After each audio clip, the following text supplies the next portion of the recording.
Bonjour, bienvenue sur ce cours GNU Linux. On se retrouve avec la séance 23 qui va faire vraiment et très vite suite à la vidéo sur les processus qu'on avait vu précédemment, puisque nous allons aborder les signaux comme je vous l'avais dit, et vous allez voir que c'est quelque chose qui est véritablement lié à ces différents processus qui composent en fait toutes les applications et les programmes que vous pouvez utiliser sur votre système et qui sont gérés par l'ordonnanceur. Donc toutes les choses qu'on a vues justement dans la séance précédente.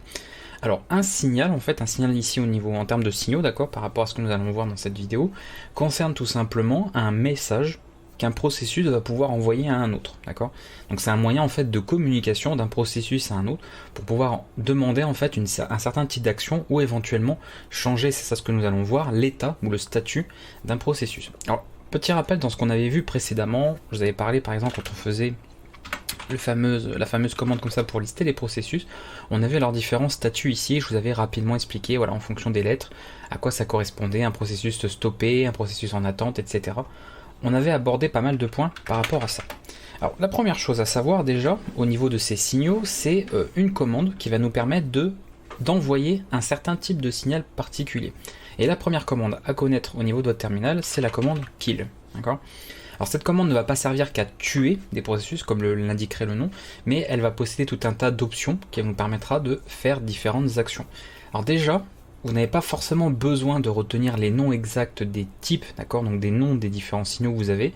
Il y en a même certains que vous n'utiliserez probablement jamais, mais pour pouvoir lister ces différents types de signaux, vous pouvez passer l'argument, donc l'option petit l, hein, donc c'est un L minuscule.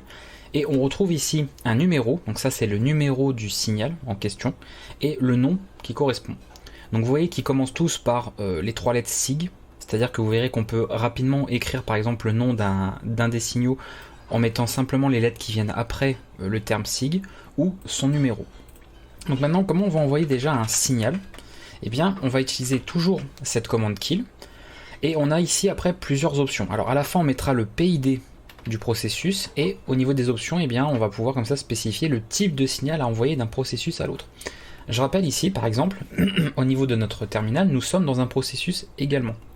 C'est pour ça qu'on est toujours en train de communiquer d'un processus à un autre, puisque je vous avais expliqué qu'à partir du moment où on lance ici un programme, on va avoir un processus qui va l'encadrer. Ou éventuellement, comme par exemple, je vous avais parlé des navigateurs web qui eux peuvent en avoir plusieurs, où chaque onglet par exemple de votre navigateur Chrome sera en fait encadré par un processus. Et si vous lancez Chrome sur votre système et que vous faites un PS et un petit grep ensuite en cherchant Chrome ou Google, vous allez trouver du coup plusieurs processus listés avec chacun un PID pour chacun des onglets que vous avez d'ouvert. Donc vous verrez qu'il y a plusieurs choses comme ça distinctives au niveau ensuite du système par rapport à comment il est géré. Donc nous ce qu'on va faire, on va lancer un petit programme, donc vous allez voir c'est un programme visuel qui est bien pratique, qu'on utilise généralement beaucoup pour montrer justement comment fonctionnent les signaux. Donc je rappelle qu'on a notre processus ici, d'accord, bash qui est notre terminal, et on va lancer un programme très simple, qui est un petit programme graphique en fait qui affiche des yeux et qui va suivre en fait le mouvement de la souris. Donc je rappelle, si je fais une commande simple, c'est-à-dire que j'exécute une commande ici, vous voyez que je n'ai pas la main en fait sur mon terminal puisque le programme se lance. Donc voici le petit programme qui s'appelle Xize. Alors il sera peut-être pas forcément disponible sur votre distribution Linux, selon celle que vous avez installée, mais ça s'installe très rapidement. Après bon, moi je me sers ça pour l'exemple, mais vous pouvez bien évidemment utiliser n'importe quel programme. Alors l'idéal ça peut être un programme graphique, vous voyez qui se lance comme ça. Et pourquoi pas, si vous faites de la programmation Python par exemple ou autre, bah, n'hésitez pas à vous faire un petit code en, je sais pas moi, avec Pygame ou autre, hein, une petite interface comme ça graphique ou un programme en 2D que vous exécutez de cette manière et qui bah, du coup vous retire en fait la main par exemple sur votre terminal. Donc ça on l'avait expliqué précédemment, d'accord, et que là on perd la main par rapport au programme parce que c'est lui qui est du coup en train d'exécuter et que le seul moyen c'est soit bah, de l'interrompre, éventuellement de le stopper mais ça on va vite très voir, ou alors tout simplement de quitter ce programme. D'accord. Alors voilà, je vais le quitter, on va y arriver, voilà. Si on veut pouvoir l'exécuter en arrière-plan, on avait également vu ça la dernière fois en faisant tout simplement Xize avec le petit e-commercial ou carrément pour le détacher du terminal de faire un no-up. D'accord, c'est des choses qu'on avait abordées. Donc si je fais par exemple juste ça, là on a le numéro du PID qui est donc l'identifiant du processus qui est indiqué, et en plus de ça on garde la main sur le terminal et notre programme s'exécute en parallèle, enfin plutôt en arrière-plan. Donc on peut continuer de travailler pendant que notre programme est exécuté. Alors nous on va travailler avec ce petit programme là, d'accord, pour exécuter tout un tas de petites choses.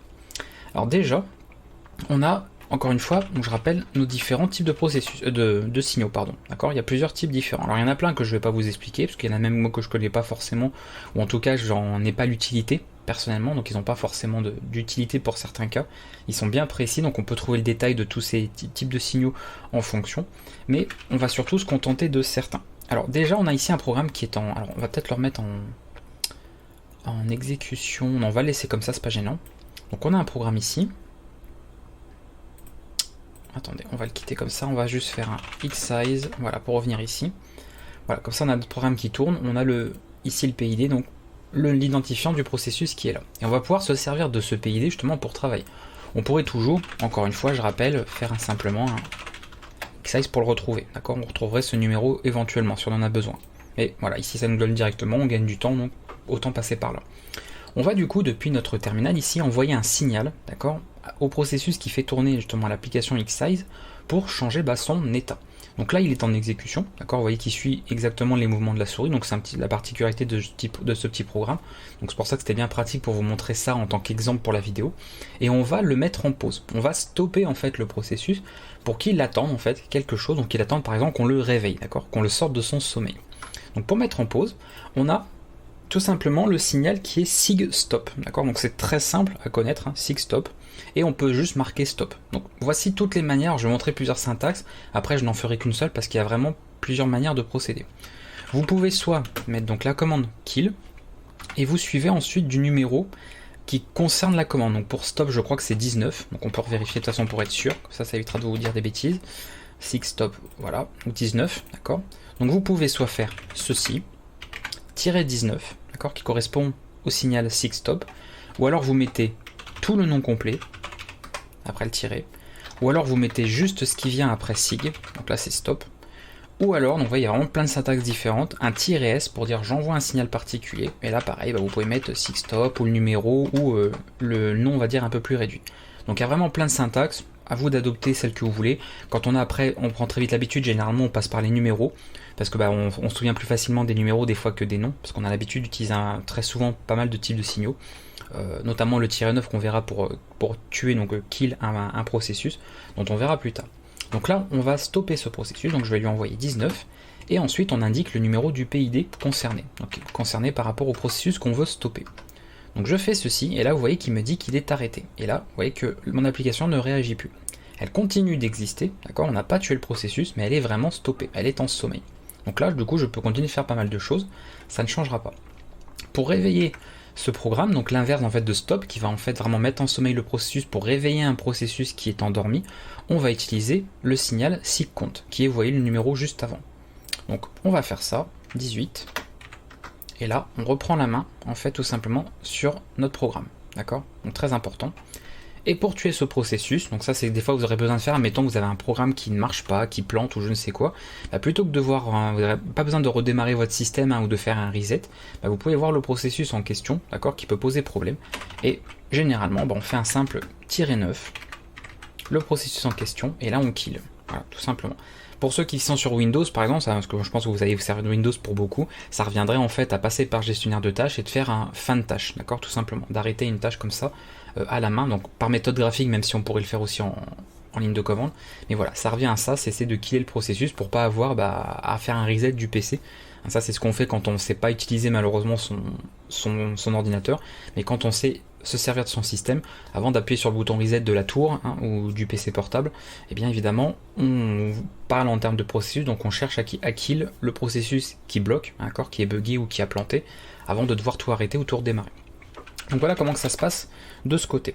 Alors on peut par exemple enchaîner ces commandes, c'est-à-dire que on peut très bien faire notre programme qui est lancé, donc vous voyez là il a un autre PID, c'est parfaitement normal, et je vais enchaîner par exemple des commandes. On va d'ailleurs voir une petite commande très simple qui est sleep, qui va tout simplement de faire une pause en fait un certain nombre de secondes. Donc si par exemple je fais ça, là vous voyez il y a 2 secondes qui vont se passer, et je vais récupérer la main sur mon programme.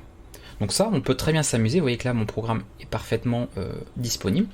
Je peux lui dire alors kill-19 de 14869, d'accord. Je vais utiliser le point virgule, d'accord, pour faire des commandes successives. Lui dire tu vas garder cet état en fait endormi pendant 5 secondes. Donc c'est pas 5 secondes exactement, d'accord. Quand on manipule du temps comme ça en informatique, vous verrez que c'est pas vraiment 5 secondes exactement 5 secondes. Il peut y avoir des fois des petits décalages, mais voilà. En termes informatiques, on parle de 5 secondes. Et ensuite, on va réveiller ce processus. 18, 14 869. Donc là je vais lancer la commande, donc vous voyez là il réagit, il n'y a pas de problème. Là il se met en sommeil, ça va durer 5 secondes, donc je continue de bouger la souris, et au bout de 5 secondes ça va faire le kill-18, et voilà, ça va réveiller le processus. D'accord, donc ça c'était parce que c'est l'histoire de revoir un petit peu ce petit point virgule qu'on avait abordé dans la vidéo précédente, pour vous montrer un petit peu comme ça qu'on peut exécuter une commande.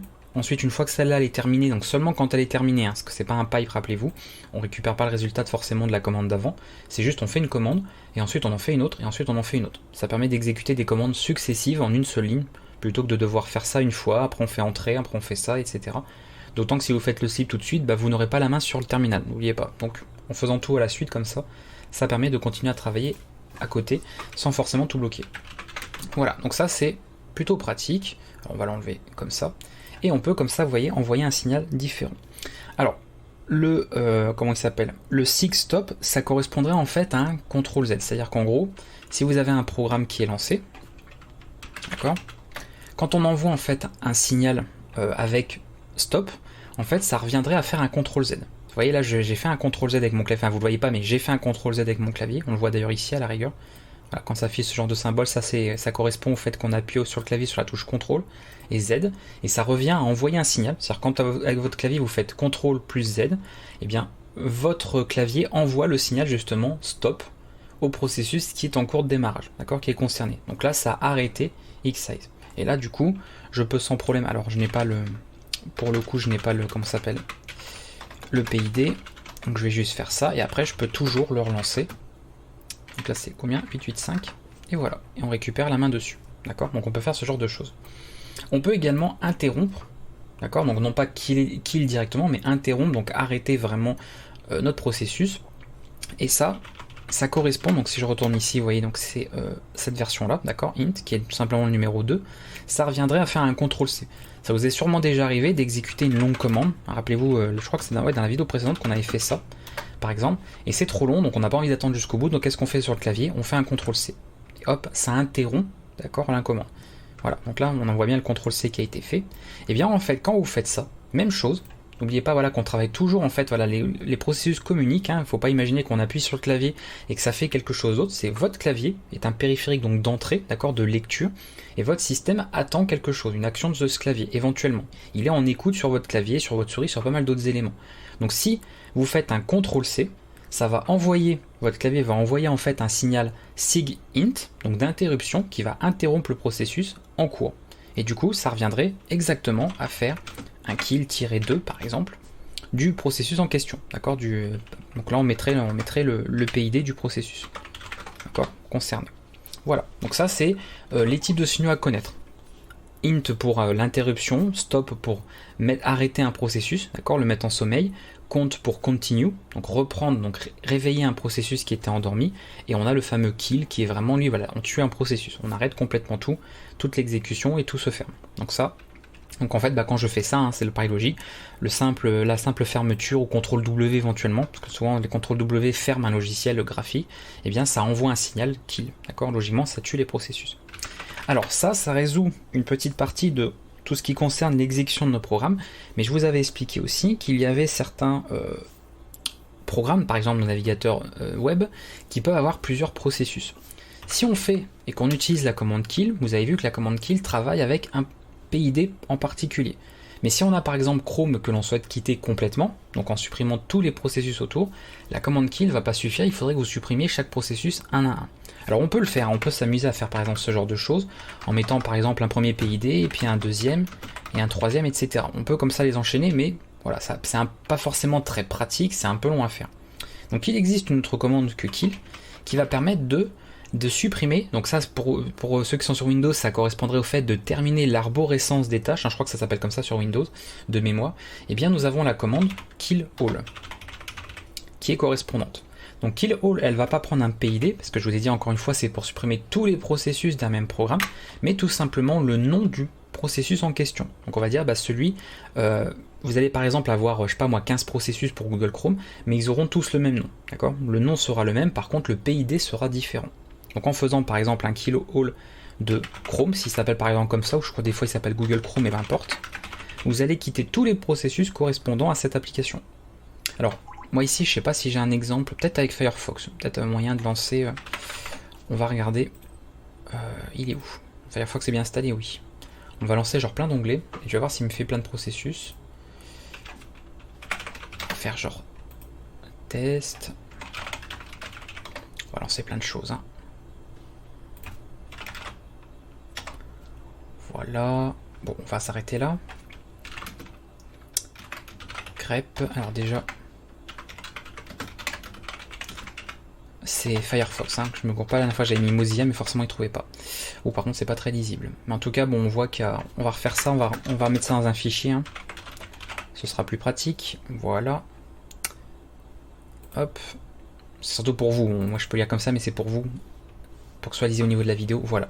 Donc là on voit du coup qu'il y a plein.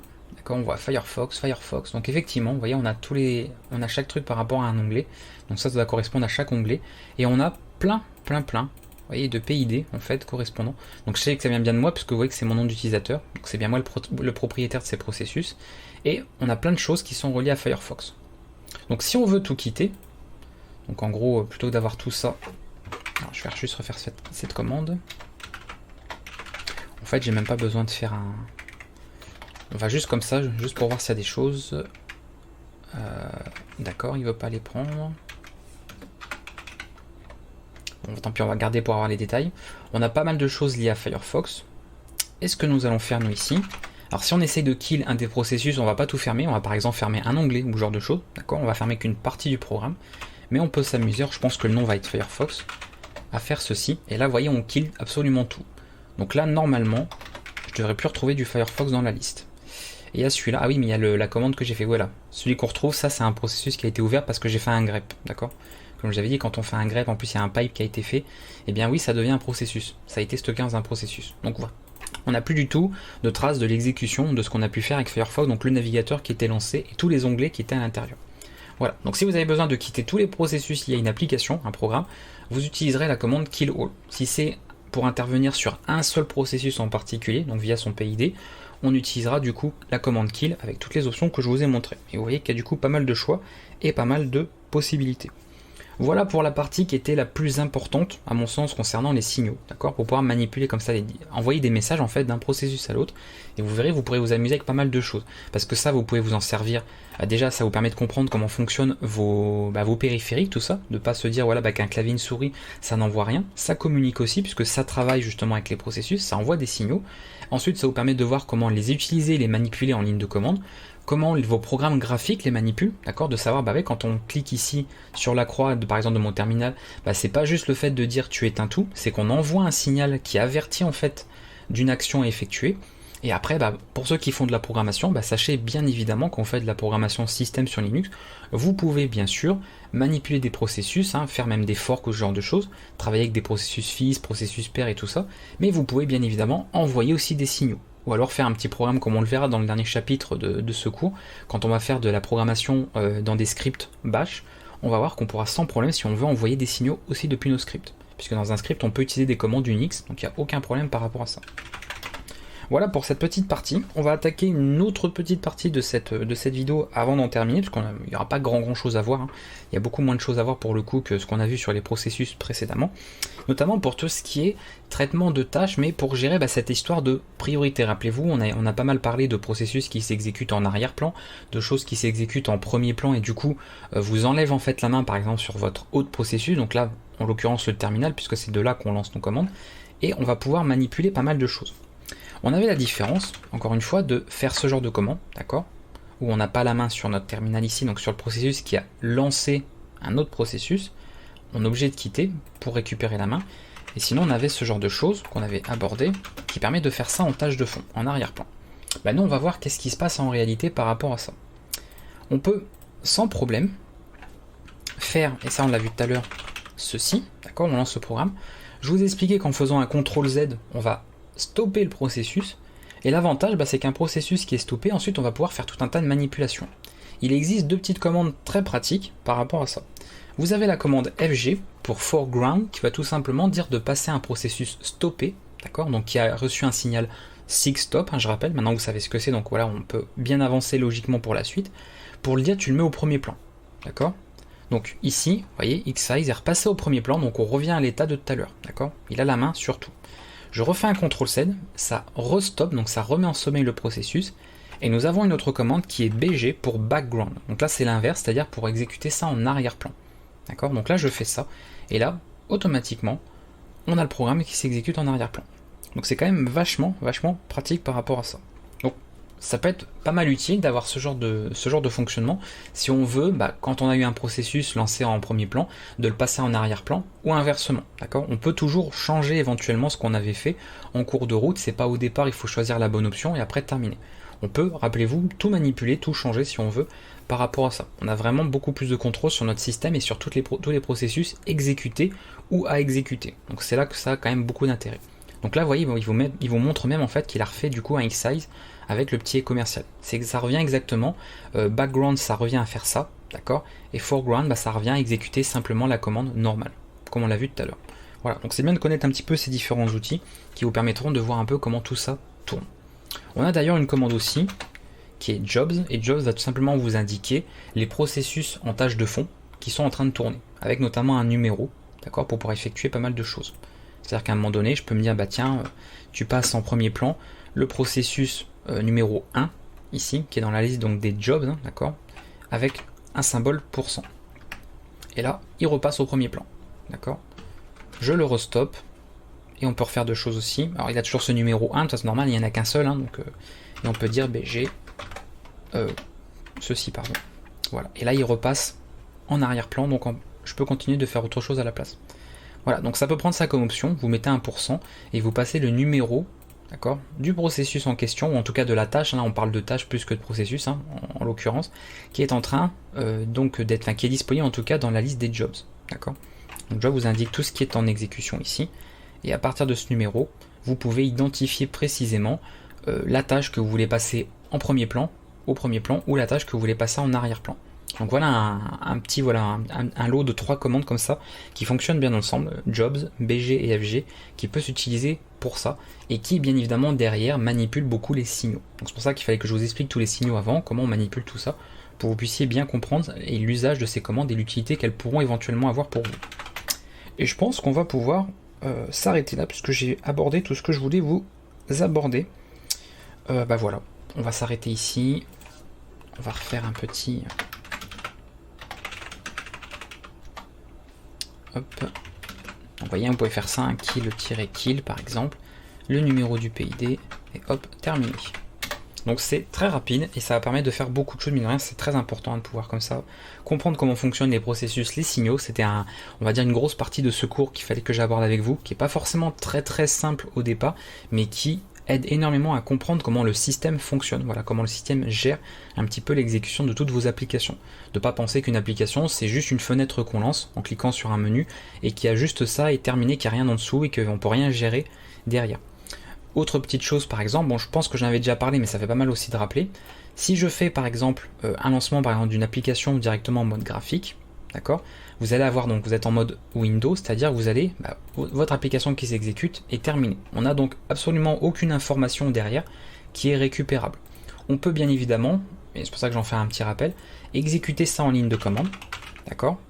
C'est-à-dire que là on a un processus qui va en lancer un autre, donc je peux genre faire ceci pour garder la main, et là on aura du coup pas mal d'infos.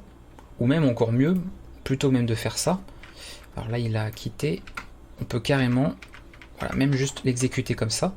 Et du coup, sur votre Firefox, s'il y a la moindre erreur, le moindre problème, un message qui devrait être renvoyé, eh bien il sera renvoyé ici, d'accord. Tous les retours seront renvoyés dans votre terminal. Donc ça permet d'avoir plus ou moins une espèce de système de log qui vous permet de voir s'il y a un souci avec un programme, comment il s'exécute. Donc souvent par exemple, je sais pas, je prends l'exemple pour ceux qui des fois me contactent en me disant j'ai un programme graphique, quel qu'il soit, un navigateur, un Discord ou peu importe le logiciel, vous essayez de lancer votre logiciel graphique et puis il se ferme directement. Et souvent ça c'est parce qu'il y a une erreur, il y a quelque chose qui s'est produit qui n'aurait pas dû se produire. Et le problème c'est quand on a un programme qu'on lance et qui se ferme tout de suite, impossible de savoir pourquoi ça fait ça, c'est impossible. Donc si vous avez ce genre de problème, que ce soit d'ailleurs sur Windows, même Linux, même un Windows ou macOS, peu importe, là pour le coup c'est un conseil qui est très général, peu importe le système, et bien vous exécutez ça depuis un terminal, vous lancez votre programme depuis un terminal, et là il va forcément l'application graphique se refermer tout de suite, puisque vous avez ce problème là, et automatiquement ça vous renverra, en tout cas si le programme a été bien développé, et généralement par rapport à ça l'est, au moins pour les cas d'erreur, et bien vous aurez un message qui s'affichera pour vous dire qu'est-ce qui a planté. Ça peut être une bibliothèque manquante, ou une option qui va pas, ou enfin n'importe quoi, mais il y aura forcément un message qui pourra vous avertir du problème qui a été rencontré, qui fait que votre programme par exemple graphique ne se lance pas. Donc ça évidemment tout à fait son utilité. Donc on n'hésite pas à se servir un peu de tout ça parce que voilà, c'est utile. Là vous voyez, il n'y a pas eu de problème, Firefox je l'ai quitté proprement, donc il n'a pas envoyé d'erreur de quoi que ce soit. Donc on n'hésite pas un petit peu à comprendre tout ça, à voir un peu comment ça fonctionne, et vous aurez bien évidemment beaucoup plus de contrôle sur votre système, et plutôt que d'être vraiment très passif dans son utilisation, à pas comprendre ce que vous faites, ce que vous utilisez, là au moins vous savez exactement comment ça fonctionne derrière, et ça va vous éviter beaucoup de problèmes, parce que dès que vous aurez une erreur, un bug ou n'importe quoi sur votre système, que vous utilisez probablement tous les jours pour beaucoup, et bien au moins vous saurez comment le corriger, et pas forcément rester comme ça dans l'ignorance, de dire je comprends pas ce qui se passe, ça bug et je peux rien faire. C'est un petit peu dommage quand on peut pas forcément corriger les choses. Je vous dis du coup à bientôt pour la séance 24, on va aborder encore pas mal d'autres choses. Je pense que pour la prochaine séance, je voulais parler de tout ce qui est tâches, mais en fait planifié. Là on a vu pas mal de choses concernant des jobs, concernant les processus, les signaux. Donc là on va voir qu'on peut planifier pas mal de commandes, d'accord, par exemple à l'avance, pour pouvoir très vite par la suite aborder le réseau, d'accord. On terminera sur un gros chapitre sur le réseau, et ensuite on ira sur le tout dernier chapitre de ce cours qui concernera donc tout simplement de la programmation dans des scripts shell. Donc voilà, ça terminera le cours GNU Linux. Donc vous voyez, il y a encore pas mal de choses mine de rien à voir. Je pense qu'on sera dans une bonne quarantaine de vidéos à la fin au niveau de ce cours. J'espère que ça vous a plu. Je vous dis à bientôt pour la suite et n'hésitez pas s'il y a des commentaires à les laisser sous la vidéo. À bientôt tout le monde.